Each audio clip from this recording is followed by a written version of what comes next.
I'd like to talk about value.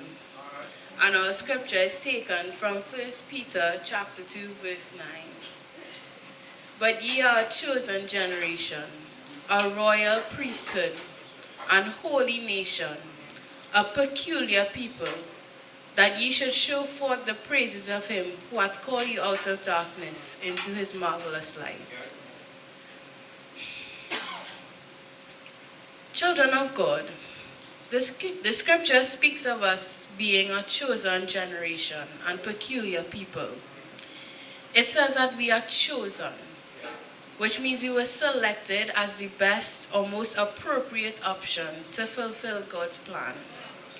It continues to say that he called us out of darkness into his light. He took us out of sin and shame and made us new and whole.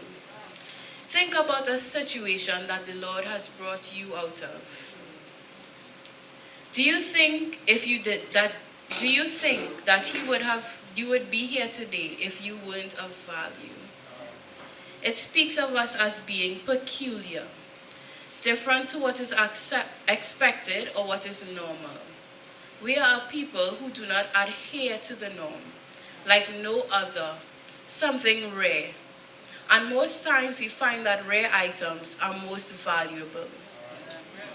In this case, we speak of our value to the kingdom, and that our value can only show itself if we choose to stand out and not blend in, even if it means being rejected by the world, because we are reminded that we are chosen. A value that is only brought out when we decide to portray Christ in every area of our life, whether it be at school, work, and in our neighborhoods, through small acts of love, so that people can know that we belong to the kingdom and they will want to follow. Which is why it is important that every believer knows their value. So I ask you today, do you know your value?